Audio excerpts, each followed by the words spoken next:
Good morning India. दोस्तों नमस्कार। दोस्तों आप सभी तक हम सब की कहानियाँ रोज़ाना पहुँचती रहे, इसके लिए आप चैनल को सब्सक्राइब कर लें ताकि मेरी और आपकी मुलाकात यूं ही बरकरार रहे। दोस्तों मैं हूँ नैना और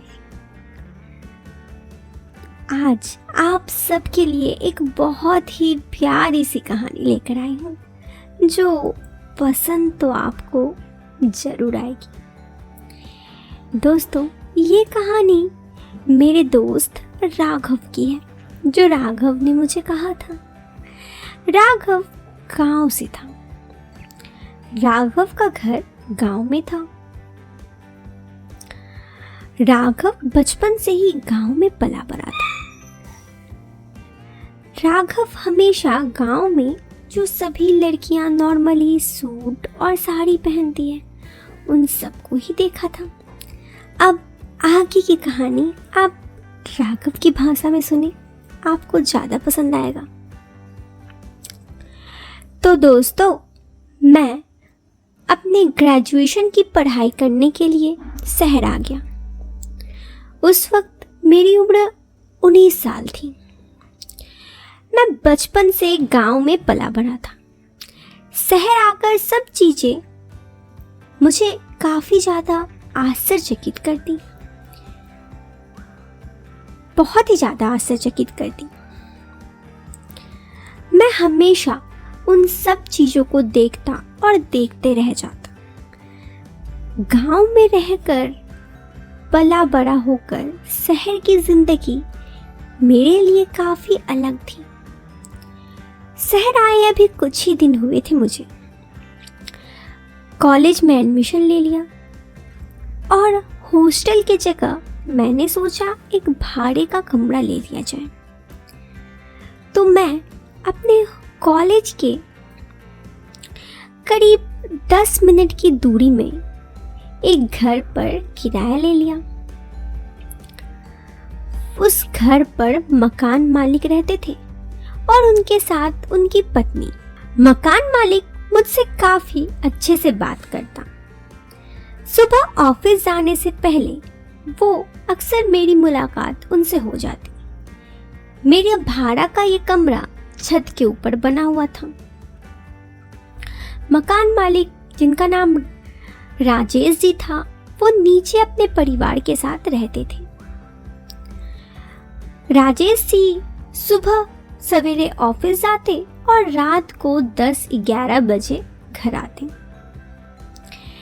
शुरू में 1 महीना तो यूं ही बीत गया, ऐसे ही। इस 1 महीने में मैंने किसी से ज्यादा बोलचाल भी ना की और ना ही बात की। एक दफा इतवार का दिन था। उस दिन मैं अपने कमरे पे ही बैठा था। मौसम सुहाना था, धूप भी ज्यादा नहीं थी। तो मैं कमरे से बाहर, कमरे से सटे छत पे गया और छत पे खड़े होकर इधर उधर देखने लगा। अभी मेरे छत पे आया हुआ करीब 10 से 15 मिनट ही हुए थे कि मेरे मकान मालिक राजेश जी की पत्नी सुधा जी छत पे आई। सुधा जी छत पे आकर मुझे टोकी। अरे राघव जी, आज आप यहाँ अचानक से? मैंने भी उनके बातों पे कह दिया, सुधा जी बस घर पर था तो आ गया छत पे।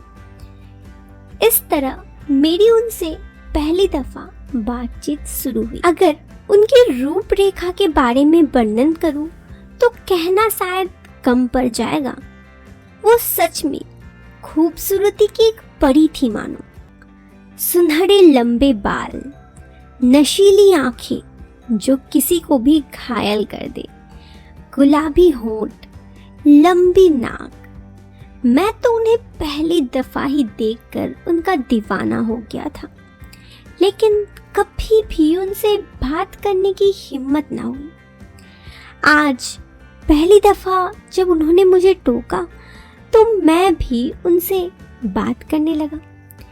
इसी तरह वो पहली दफ़ा था जब मेरी सुधा जी से बातचीत हुई। सुधा जी से बातचीत करते करते उस दिन कैसे 2 घंटे बीत गए पता ही नहीं चला। फिर क्या था, अब तो मैं अधिकतर दिन कॉलेज जाना बंद करके घर पे ही रहने लगा और जब भी मैं घर पर रहता सुधा जी भी छत पे आकर मुझसे खूब बातें करती। मेरे मन में उनके प्रति प्रेम भावना पहले से ही था, लेकिन मैंने ये दफ़ा बात कभी उनसे कही नहीं। एक दफ़ा उन्होंने अपनी ज़िंदगी के बारे में मुझसे कुछ 2 लफ्ज़ कह दी कि वो अपने पति से खुश नहीं हैं। उनके पति सुबह जाते हैं और शाम को देर रात शराब पीकर घर आते हैं। ज़िंदगी में वो काफ़ी तन्हा है। अपने बेटे के बाहर चले जाने के बाद वो काफ़ी अकेली हो गई है और साथ ही उन्होंने ये भी कहा कि मुझसे मिलकर उनका ये अकेलापन दूर होने लगा। मुझे तो विश्वास नहीं था कि वो अपनी प्रेम भावना इस तरह मुझे कहेगी। जब उन्होंने मुझे कहा ये बात तो मैंने भी उन्हें कह दिया कि मेरे मन में उनके लिए प्रेम भाव तो पहले ही दिन से था, लेकिन मैंने उनसे कुछ कहा नहीं था कभी। फिर क्या था, अब हम दोनों के संगम से कोई नहीं रोक सकता था, क्योंकि जब 2 प्यार करने वाले राजी हो तो कौन रोक सकता है भला। इस तरह मेरा पहला प्रेम सुधा जी से शुरू हुआ। ये प्रेम संबंध मेरे और सुधा जी का करीब 4 साल चला। फिर राघव जी को इस बारे में संदेह हुआ और मुझे कमरा खाली करने के लिए कह दिया गया। उसके बाद मैं और सुधा जी अलग हो गए, लेकिन आज भी मेरी ज़िंदगी में जो सुधा जी के लिए प्यार है और अहमियत है ये बस मैं ही जानता हूँ। और जैसे ज़िंदगी का पहला प्यार भुलाया नहीं जाता, मैं भी उन्हें कभी भुला नहीं सकता। तो दोस्तों, ये कहानी थी मेरे दोस्त राघव की। कैसी लगी आपको ये कहानी, आप हमें कमेंट बॉक्स में कमेंट करके ज़रूर बता सकते हैं। पसंद आई हो तो लाइक कीजिएगा।